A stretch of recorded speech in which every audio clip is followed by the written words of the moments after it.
Now, it's not easy being a farmer at the best of times, but when you are surrounded by townies who have who just have to look over their back fences to see, what you're up to is even more important to get it right. I lived in Auckland and I used to go to Cornwall Park all the time, and I know the pressures that they were under.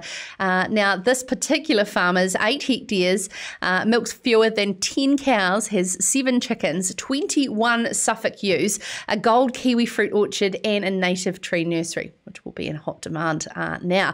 Peter Brice is the farm manager at ASB's Mount Albert Grammar School in the middle of Auckland City and joins us now. Good evening, Peter. Good evening. How are you? Good. Thank you so much for taking the time to join Sarah's Country. Peter, firstly, can you give our audience a bit of background into how and why you decided to take on a farm under probably the biggest microscope in New Zealand? Look, I love working on farms. It became fairly evident after I travelled overseas, after a short sort of stint in the corporate world and support industry for agriculture. So, this opportunity came up in the middle of Auckland, which I'm from, Pukekohe, South Auckland sort of way. So pretty handy to home. It's not probably under as much production pressure as a lot of other farms would be, trying to hit budget figures and things like that. But it's really cool. We get to work with the young people coming through and build relationships with businesses as well. So I guess there's a bit of my corporate sort of skills and that coming through with the relationship building and that sort of stuff as well, which is cool. Keeps my finger on the pulse of what's happening in the industry, along with the up and comers. So it's cool. Good balance, Sarah.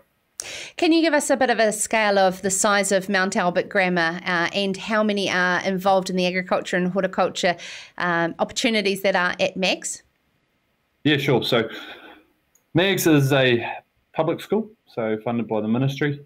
There's 3,200 odd kids there. It's one of the biggest in New Zealand, if not the biggest. It's projected to be like 4,000 in 10 years. It's huge, and it's almost a small town in itself.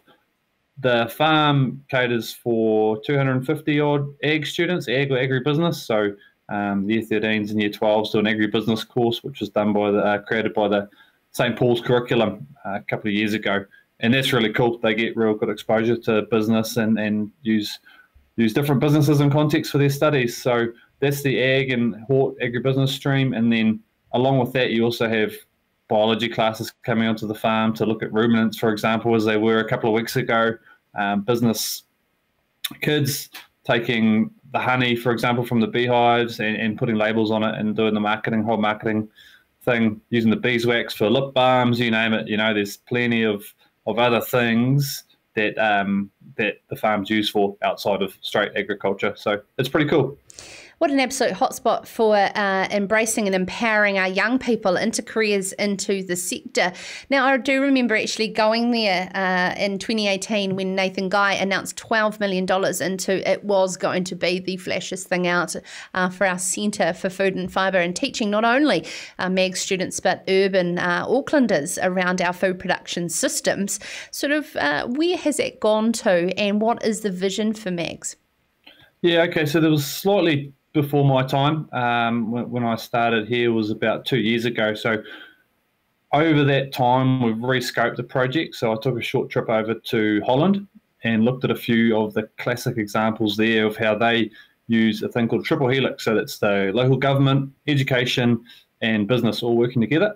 And they've got some really good examples of that happening. Successful, subscribed education centres, and we wanted to replicate that. So one of the key things was that it's a lot more down to earth, those centres. So for example, in Westland in Holland, which is a large greenhouse and glasshouse growing area, their education centre is a glasshouse. It's the framework. It's a modern building called the World Horti Centre. Really, really cool.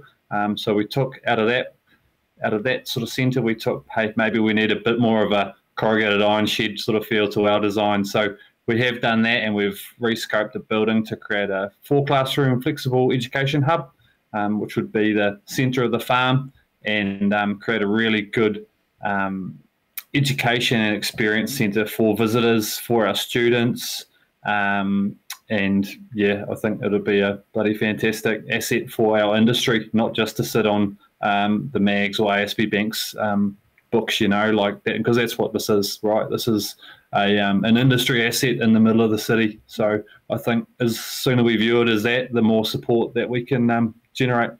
And of course, we're talking about that being the platform for Jacinda Ardern and, of course, as I said, her front row of O'Connor, Nash and Jones today to launch what is called their acceleration roadmap for the next decade, should they be elected.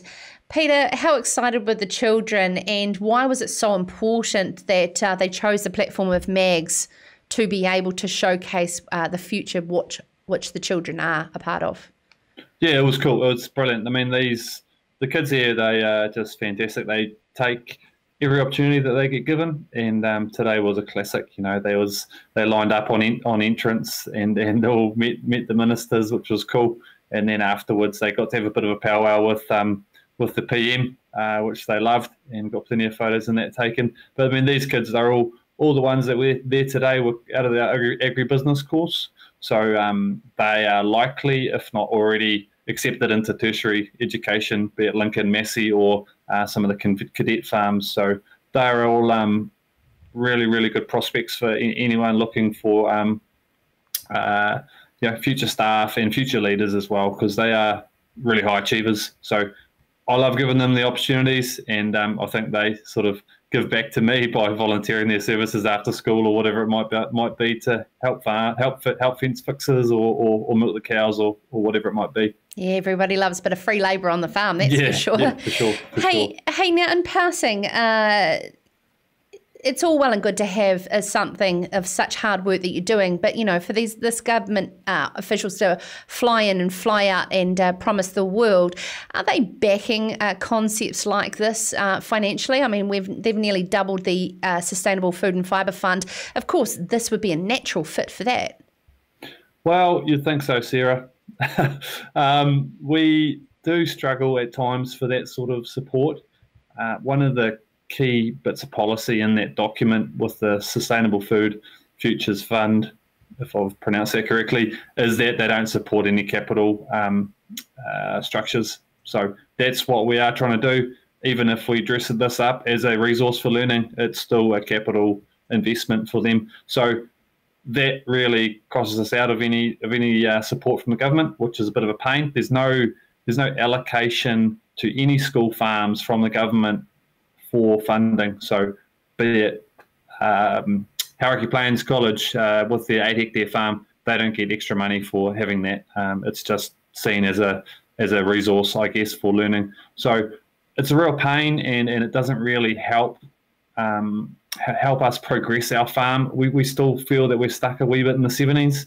We're trying to improve that. We do get support from ASB, which we have since the 30s, right? So that's really cool. And there's a handful of other businesses. Planet Food is one of our neighbours here, the CRI. So they're really good to us, and a couple of others, which is cool. Even, I mean, it'd be great to mention the Kirkham group from Waikato. They supported us by donating 5 dairy cows this year, which were all in calf, and that's been a great sort of addition to our farm, just modernising things like our herd, That's really cool.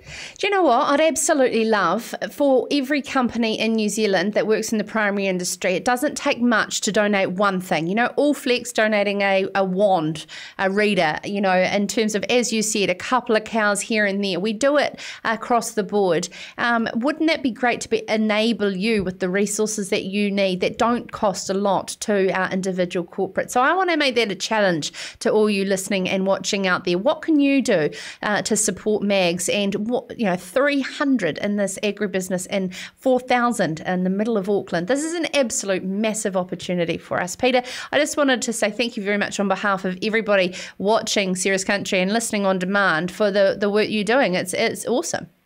Yeah, hey, thanks for the opportunity. We've had a bit of media over the last week. I think a few people might be sick of me posting on LinkedIn. I did my annual post, and it was separated into a trilogy, so that was quite unique for me. But thanks to everyone anyway for the support. It's been really cool. But we do encourage everyone to get in touch, and you can do that I'm pretty easy to find. So yeah, that's cool. Yeah, Peter Brice, the farm manager there. But before you leave, Peter, we're talking about amazing places to quarantine, and I know you know lots of places around New Zealand. Where is the place that you could park up quite happily for 2 weeks and shut off? Well, there's 2 places, but we quarantined here over COVID lockdown, and that was pretty bloody good, to be honest. We had full access to the veggie gardens and things, and the chickens were laying plenty of eggs, so we were pretty happy here on the farm. But Northland or the Coromandel is one of the best places, I think, around the world. So yeah, that'd be cool. 100%. Thank you so much. Farm manager for ASB Mount Albert Grammar Farm there, Peter Brice. This is Sarah's Country.